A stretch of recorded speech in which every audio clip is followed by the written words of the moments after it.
Hola, soy Juan Felipe Pineda Mesa, docente del Departamento de Matemáticas y Estadística de la Universidad Nacional de Colombia, sede Manizales. Los acompañaré hoy en una nueva sesión, esta vez en la sesión número 23 de nuestro curso de cálculo diferencial, correspondiente a la parte de derivadas y formas de las curvas. ¿Qué trataremos hoy? Trataremos algunos teoremas vinculados a la derivada y cuya importancia es casi que exclusivamente teórica, aplicándose a ciertos hechos que ocurren en las gráficas de las funciones, es decir, en las que llamamos curvas, ¿sí?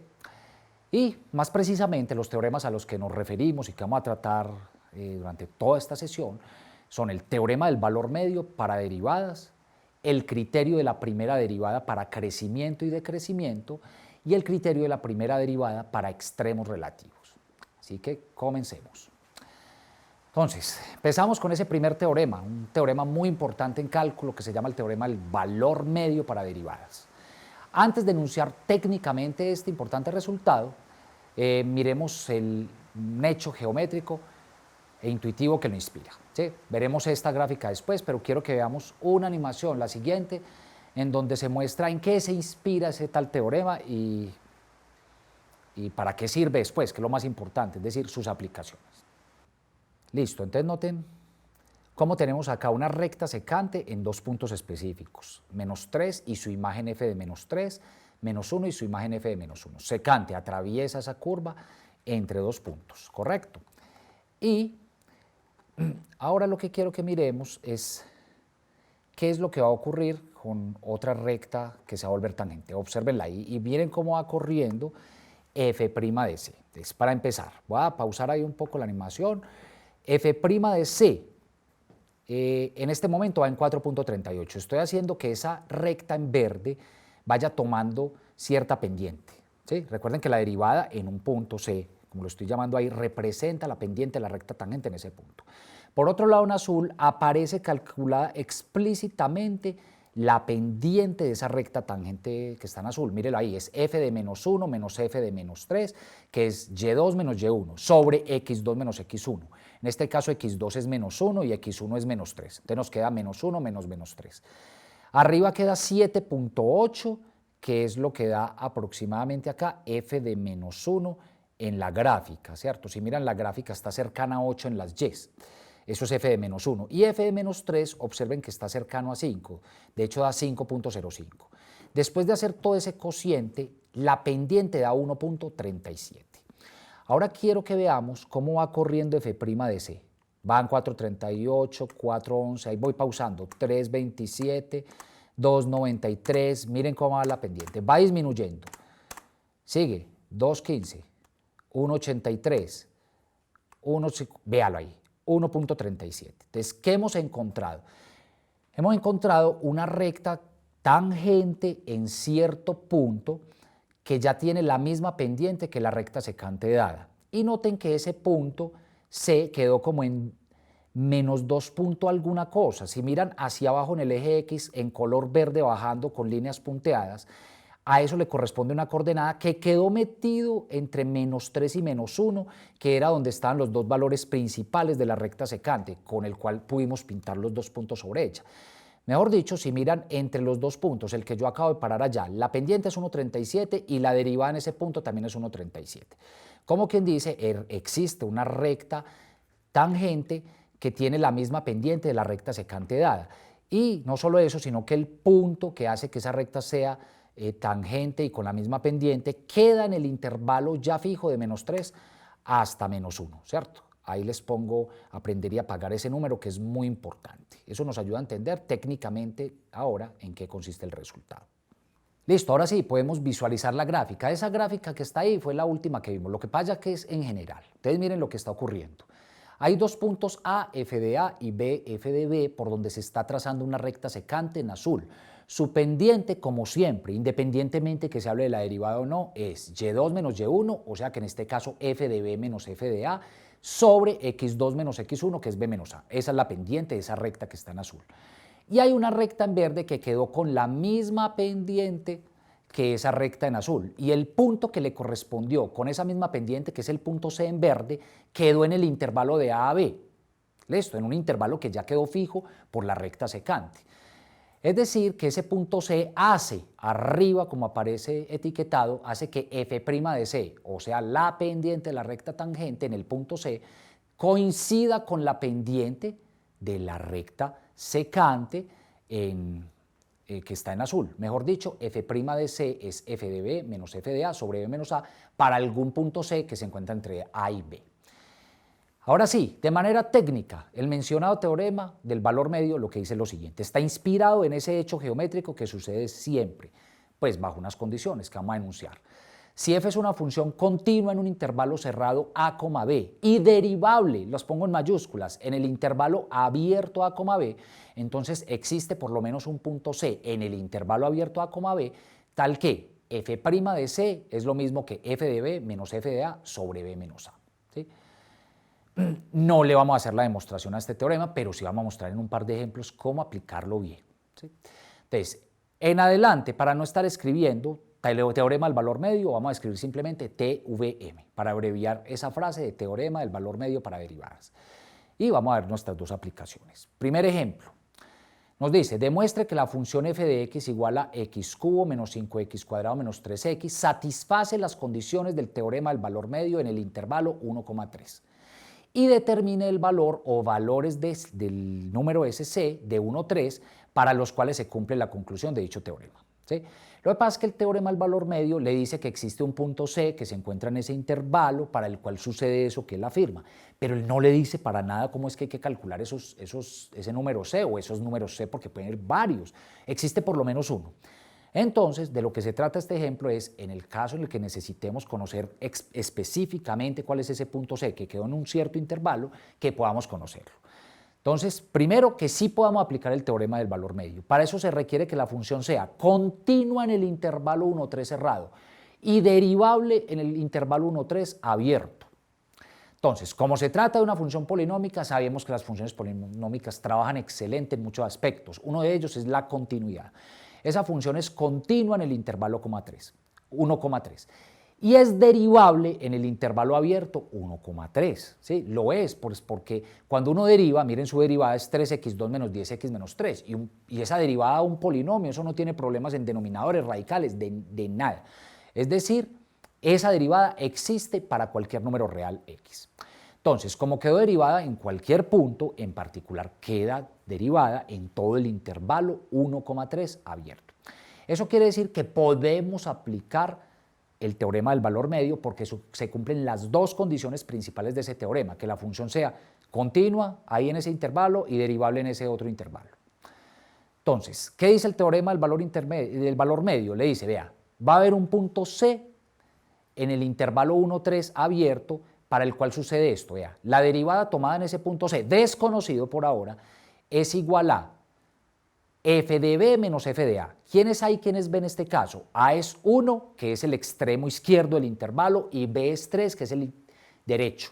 Entonces, f del extremo superior, que es f de 3, menos f del inferior, que es f de 1, sobre 3 menos 1. Entonces, vamos a hallar los valores de C. Entonces, vamos a aplicar esa fórmula. Vamos a recordar primero dos cosas. Primero, que nuestra función, la que nos dieron, es x3 menos 5x cuadrado menos 3x. Segundo, que su derivada da 3x2 menos 10x menos 3. Y cuando evaluemos, necesitamos, para poder acá usar esta fórmula, necesitamos saber quién es f' de C. Entonces, f' de C queda expresado en función de C, porque C se desconoce. Nuestro objetivo justamente es conocerlo. Entonces, f' de C es 3c cuadrado menos 10c menos 3, simplemente reemplazando la c en f' de x. ¿Sí? F de 3 es tomar la función cúbica que nos dieron y evaluar en 3. Por eso nos queda 3 a la 3 menos 5 por 3 a la 2 menos 3 por 3, todo eso nos da 27. Del mismo modo, f de 1, después de evaluarse en la función, da menos 7.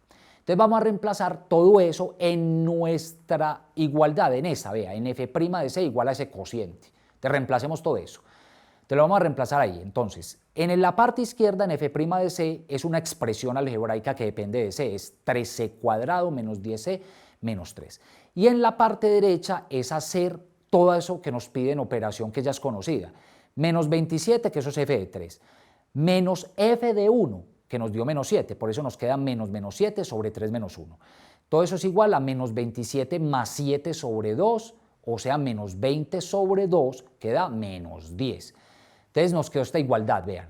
O sea que 13 cuadrado menos 10c menos 3 es igual a menos 10. Nos quedó una ecuación cuadrática. Solo es llevar el menos 10 a sumar al otro lado para que quede igualado a 0 y podamos resolver la cuadrática correspondiente.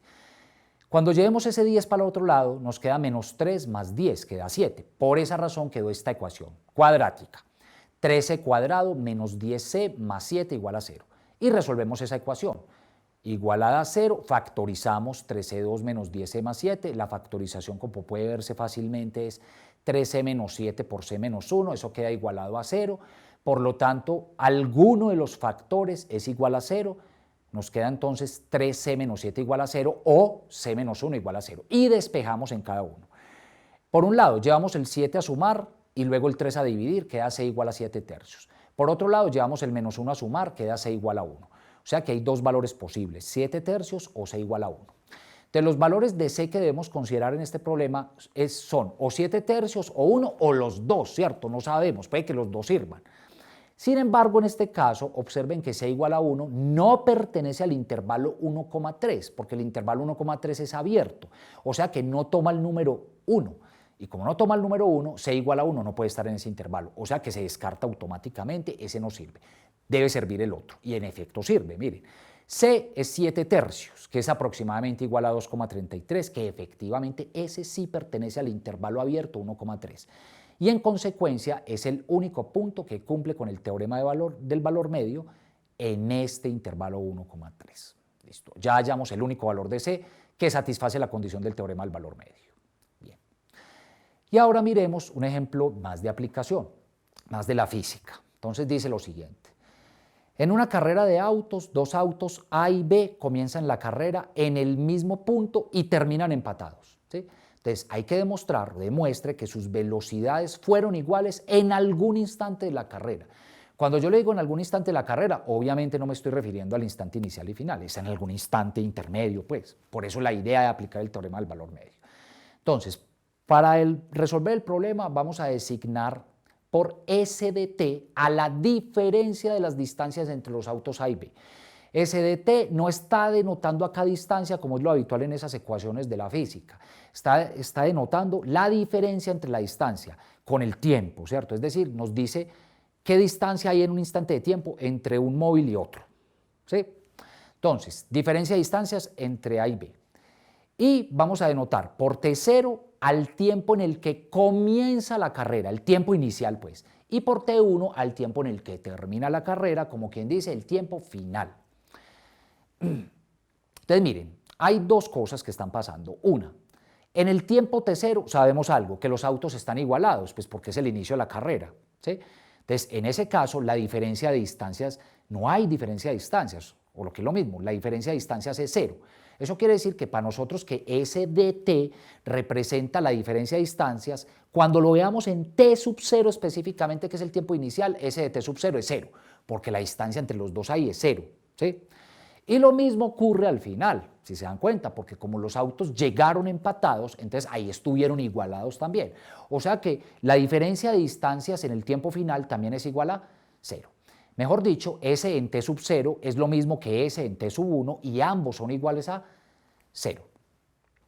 Ahora, como S de t mide la diferencia de las distancias entre A y B en cualquier instante t de la carrera, entonces hay que recordar que si uno deriva distancias o longitudes o cosas de estilo en esas ecuaciones de la física, entonces la derivada nos da la velocidad, ¿cierto? Entonces, si S de t está midiendo la diferencia de distancias, es porque S' de t está midiendo la diferencia de velocidades, en este caso, entre los dos vehículos A y B, ¿sí? En cualquier instante t de la carrera. Entonces, miren, ahora vamos a aplicar el teorema del valor medio. ¿A quién se lo vamos a aplicar? A un intervalo específico. ¿Cuál? El intervalo en el que empieza la carrera y termina la carrera. El intervalo en este caso es con respecto al tiempo, porque esa es la variable independiente, ¿sí? Ese hace como el papel de las X.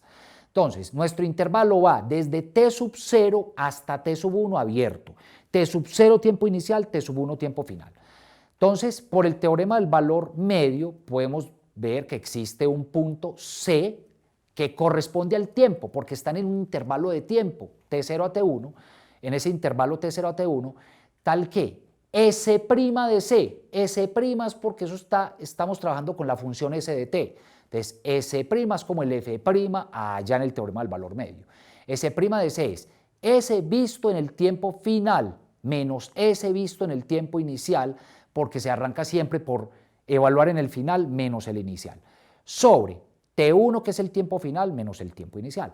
Pero nosotros sabemos mucho acerca de esas distancias, de esas diferencias de distancias en los tiempos inicial y final. Sabemos que son iguales a cero, ¿no? Como S de T1 es lo mismo que S de T sub 0 y eso es igual a 0, entonces la ecuación de C' de C, esa última que les estoy mostrando, se convierte en toda la parte de arriba en el numerador en 0, porque son iguales a 0 las dos, que la componen, sobre T1 menos T sub 0, ¿sí? Como es 0 sobre esa diferencia de tiempo, 0 sobre esa expresión que es distinto de 0 en el denominador, todo da 0. ¿Qué quiere decir eso? Que S' de C da 0. S' de C. ¿Qué está denotando S' de C? Está denotando la velocidad evaluada en C. Sí, perdón, la diferencia de las velocidades. Recuerden, diferencia de velocidades. ¿Qué quiere decir eso? Que la diferencia entre las velocidades en algún punto C que se encuentra entre T0 y T1 es igual a 0. Como está denotando diferencia de velocidades y es igual a 0, pues no hubo diferencia de velocidades. Mejor dicho, las velocidades fueron iguales para algún instante de tiempo C que se encuentra entre T0 y T1 sin incluir a T0, por eso pongo ahí que C diferente de T0 y sin incluir a T1, o sea C diferente de T1. Hemos demostrado que efectivamente esas velocidades fueron iguales. Bien, ahora vamos a abordar otra parte, otro teorema. Como les dije desde el comienzo, 3 teoremas nos interesan mucho hoy. Este primero que tiene algunas aplicaciones técnicas de la matemática y otras físicas, ¿cierto? Otras físicas como la que acabamos de ver.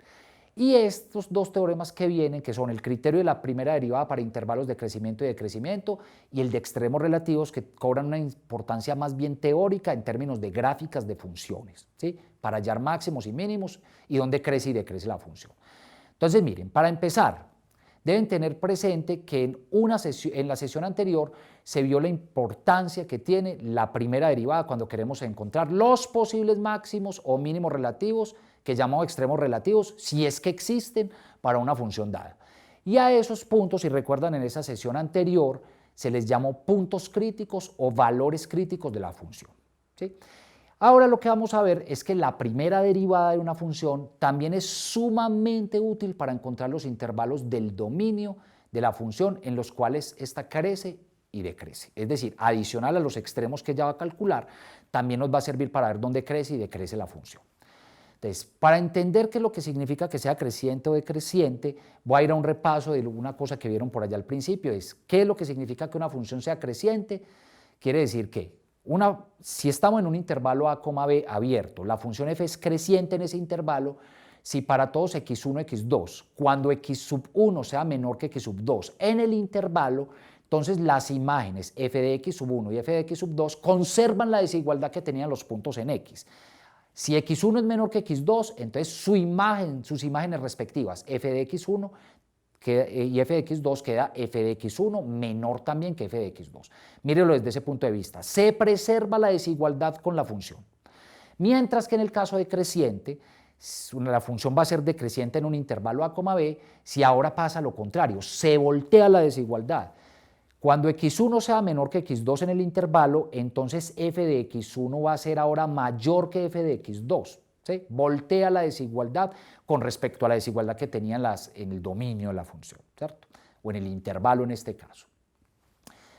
Con eso en mente, vamos a enunciar y a demostrar el famoso teorema que corresponde al criterio de la primera derivada para crecimiento y decrecimiento. Entonces, sea f una función continua, otra vez en mayúscula, en el intervalo a, b y derivable en el intervalo a, b abierto. Entonces, se tiene lo siguiente. Primero, si f' de x es mayor que 0 para todo x en el intervalo abierto a b, entonces f es creciente en AB. Excelente, eso nos da un criterio súper bueno para examinar sin mirar si voltea desigualdades o no, un excelente criterio en términos de la derivada para ver cuándo una función es creciente.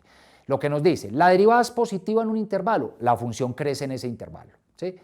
Y ahora la otra, si ahora la derivada es menor que 0 para todo x del intervalo, entonces f es decreciente en ese intervalo. Como quien dice, si la derivada es negativa es porque la función es decreciente en el intervalo donde esté trabajando. ¿Sí? Súper criterio para eso. Miremos su prueba. Esas condiciones que están subrayadas en mayúscula de continuidad y derivabilidad de la función, eso es señal de que va a usar el teorema del valor medio, porque miren que obedece a las mismas hipótesis que carga el teorema del valor medio. Entonces, demostración, nuestra hipótesis, suponemos que f es continua en a, b y es derivable en el abierto a, b. ¿Qué sabemos? ¿Qué nos dicen como hipótesis? En la primera, f' de x es mayor que 0 para todo x del intervalo AB. Entonces, mírenlo ahí. Sean f' de x mayor que 0 para todo x en AB y supongamos que x1 es menor que x2 en ese intervalo AB. ¿Qué es lo que hay que demostrar para que sea creciente? Que f de x1 también sea menor que f de x2. Entonces, miren, obviamente, como f es continua en a, b y derivable en a, b abierto, en particular f queda continua en x1, x2 cerrado. ¿Por qué razón? Pues porque como x1 y x2 están en a, b, en el intervalo, y ya sabemos que en todo el intervalo es continua y derivable, pues en particular para esos dos puntos x1 y x2 sucederá lo mismo cuando usted lo restrinja al intervalo. Entonces, queda continua en el subintervalo de AB, que es x1, x2, y derivable en el subintervalo del abierto a, b, que ahora es x1, x2. Debido a eso, le podemos aplicar el teorema del valor medio a ese intervalo x1, x2. ¿Sí? Se puede porque la función quedó continua en el cerrado y derivable en el abierto, y eso es lo que exige el teorema del valor medio. Entonces, por el teorema del valor medio existe un punto C en ese intervalo x1, x2, y por lo tanto en todo el intervalo AB, porque contiene ese intervalo, tal que f' de C es f de x2 menos f de x1, dividido entre x2 menos x1, ¿cierto? F de B menos F de A, en este caso, quien actúa para mí en este intervalo en específico como B es x2, el final, y el otro es x1, el inicial, sobre x2 menos x1. O equivalentemente, vamos a hacer una cosa, vamos a llevar el x2 menos x1 a multiplicar al F' de C, es decir, estamos despejando pues. Llevamos a multiplicar y eso nos permite despejar la diferencia de arriba, la del numerador. Entonces nos queda que f de x sub 2 menos f de x sub 1 es igual a f' de c multiplicado por x2 menos x1. Ahora, ¿qué es lo que está ocurriendo? Una de nuestras hipótesis nos dice que f' de x es mayor que 0 para todo x del intervalo a, b. Y como c pertenece a b, porque el teorema del valor medio garantizó que había un C en AB, para el cual sucedía algo, pero lo más importante es que C pertenece a ese intervalo a, b, porque según lo anterior, f' de x es mayor que 0 para todo x del intervalo. Entonces, f' es mayor, f' evaluado en C es positivo, eso es lo que sabemos. Y por otra parte, como x1 es menor que x2, entonces cuando restemos a x2, le restemos el x1 del lado izquierdo, mírenlo, lo pasamos para el otro lado, x2 menos x1 es mayor que 0, queda mayor que 0. Resumiendo, tenemos dos cosas positivas, vean, f' de c es mayor que 0 y también x2 menos x1 es mayor que 0. O sea que si nos vamos a esta que obtuvimos despejada, miren la última donde dice el o equivalentemente, f' de c y x2 menos x1 que están en el lado derecho, al multiplicarse, sin importar a qué sean iguales, nos interesa su signo solamente. Como f' de c en el lado derecho es positiva y también x2 menos x1 es positiva, el producto con seguridad es positivo. Como f de x2 menos f de x1 es igual a ese producto, lo que estamos diciendo es que fx2 menos f de x1 quedó mayor que 0, porque es igual a esas dos cantidades positivas, al producto de esas dos cantidades. Y despejando, llevando el f de x1 de negativo a positivo para el otro lado, lo que nos quedó es que f de x2 es mayor que f de x1. O mejor, lo que es lo mismo, si lo miro de derecha a izquierda, es lo mismo que decir que f de x1 es estrictamente menor que f de x2. Eso era lo que queríamos demostrar. Partimos de que x1 era menor que x2 y logramos deducir con nuestras hipótesis que f de x1 es menor que f de x2. ¿Qué quiere decir eso? Que la función es creciente en ese intervalo a, b. Entonces nuestra función es creciente en a, b. ¿Cuándo? Cuando la derivada sea positiva. La segunda parte se prueba de manera parecida a la anterior, se le deja como ejercicio, es bueno que la practique imitando los pasos que hicimos en la otra, solo que ahora tiene que ser negativa, ¿sí? Muy bien. Y segundo, vamos a entrar al criterio de la primera derivada para extremos relativos. Entonces, miren, también la primera derivada se puede utilizar conjuntamente con ese criterio que acabamos de ver, el de crecimiento y decrecimiento, para determinar los extremos relativos de una función cuando esos existan, ¿sí? Para ello aparece este teorema que se conoce como criterio de la primera derivada para extremos relativos. ¿Listo? ¿Qué dice ese teorema? Y lo vamos a demostrar. Vamos a demostrar la parte 1 y dejamos la segunda como algo análogo a la primera. Entonces, sea f una función, de nuevo, continua en un cierto intervalo i de su dominio, y sean a, b y c puntos de ese intervalo c, tal que c, primero que todo, es un punto crítico de la función, ¿sí? Es un punto crítico, o sea, o la derivada de i da 0 o la derivada de i no existe. Y c que pertenezca al intervalo a, b, es decir, c se encuentra entre a y b, pero no puede ser a y tampoco puede ser b. Entonces se tiene lo siguiente: si f' de x es mayor que 0, para todo x que vaya desde a hasta c, recuerden que ese es como un punto intermedio entre a y b, él está ahí metido. Entonces, si la derivada es positiva para todo x que vaya desde a hasta c, pero la derivada se vuelve negativa de ahí en adelante, de c hasta que termine el intervalo hasta b, entonces es porque ahí hay un máximo, un máximo relativo de la función f. Y dos, si ahora ocurre lo contrario, si la derivada viene de negativa, o sea, decreciente desde a hasta c, pero empieza a volverse positiva cuando llega a c, que es el punto crítico, entonces es porque en c pasó de negativa a positiva. En ese punto c se determinó un mínimo relativo para la función f. ¿De acuerdo? Bien. Antes de que hagamos esa demostración, yo quiero que miremos a continuación en una animación cómo es que se están mirando los dos teoremas al tiempo, ¿sí? Es decir, que efectivamente rectas que van positivas así, f' de x mayor que 0, sí corresponde a funciones que van creciendo en el intervalo, y que efectivamente cuando llega a 0, ahí está el máximo, el mínimo, y que luego empieza a decrecer, como lo afirma el teorema número 3. Entonces vamos a mirar esa animación y pasamos a la demostración. Bien, miren entonces, por favor, cómo la función va volviéndose creciente.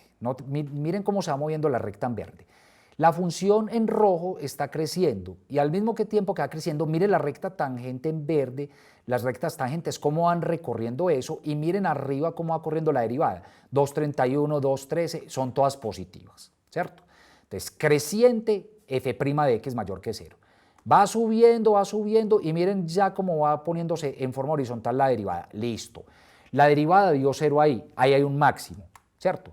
Hay un máximo. Venía creciente, alcanzó el máximo, es porque ahora la recta va a empezar a decrecer, como vamos a observar.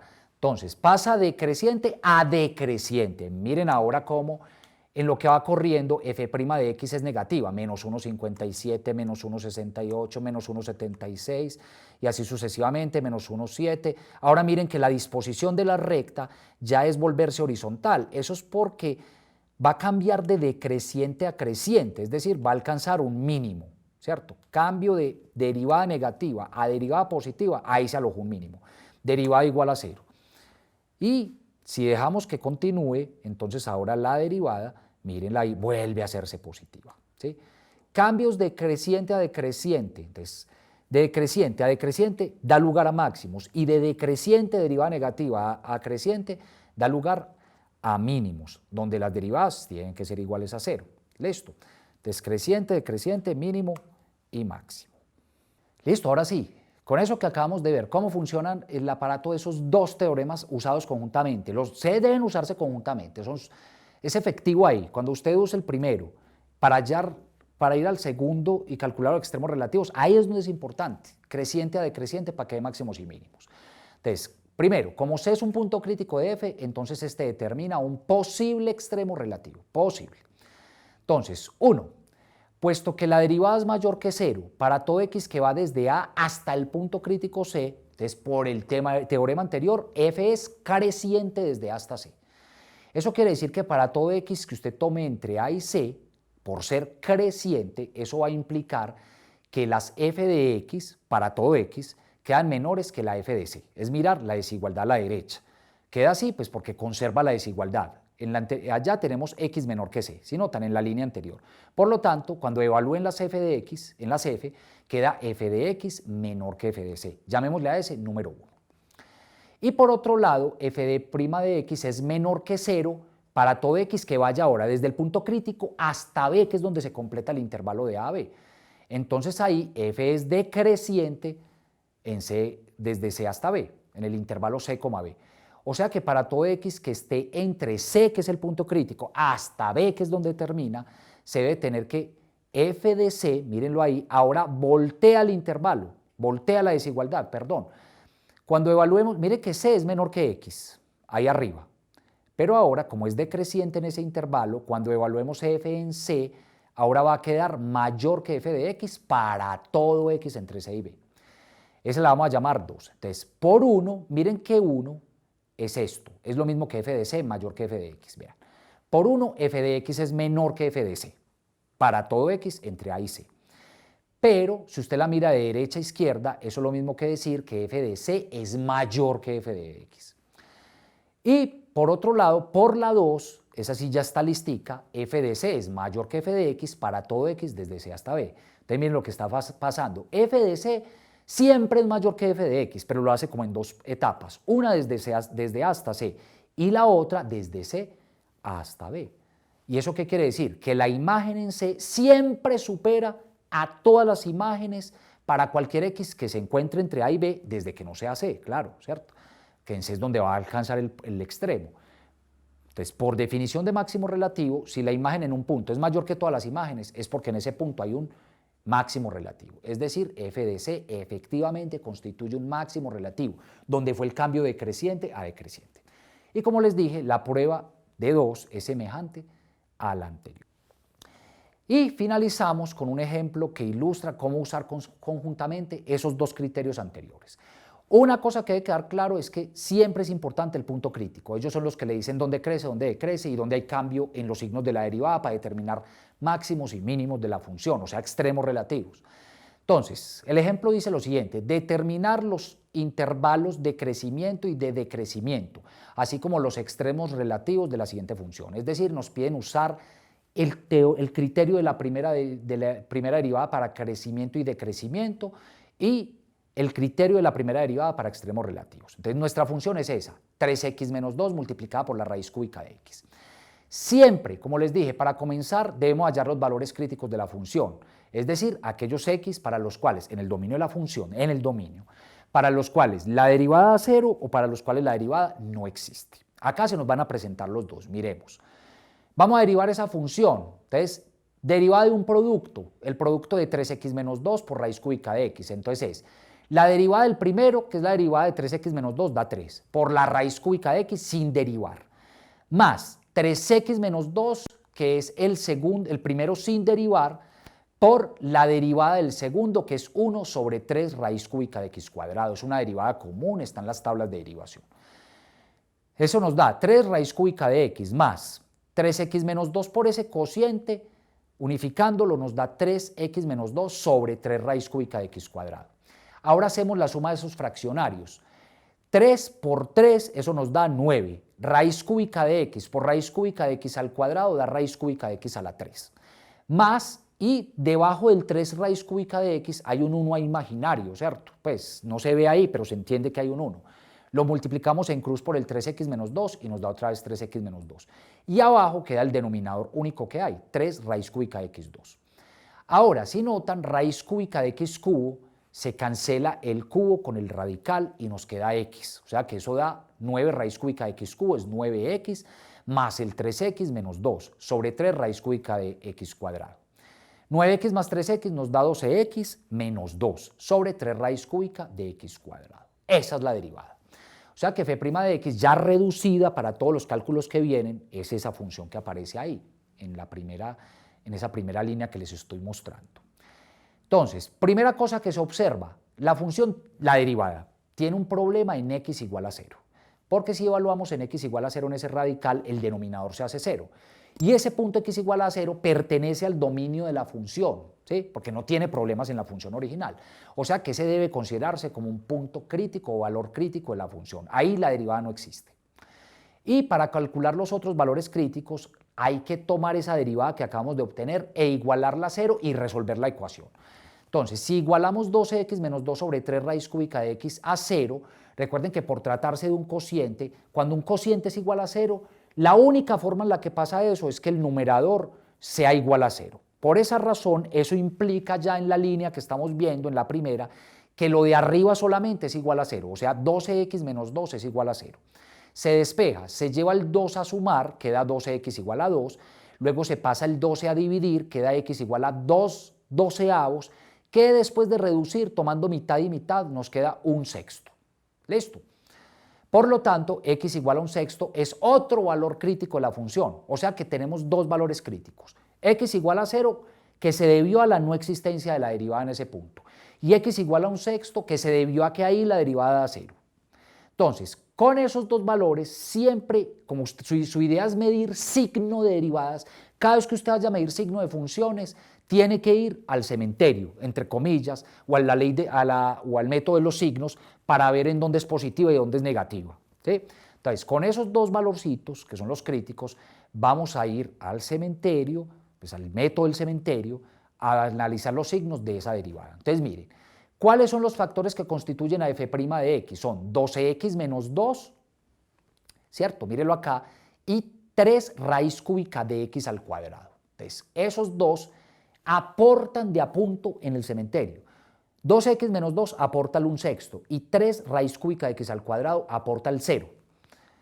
Véalos ahí. En el cementerio, en la parte de arriba, que da desde menos infinito hasta más infinito, aparecen dos puntos mezclados, 0 y 1/6. 12x menos 2, cuando tome un valor a la derecha de 1/6, que es el que se le asocia a ese factor, es positivo. Entonces a la izquierda todo es negativo.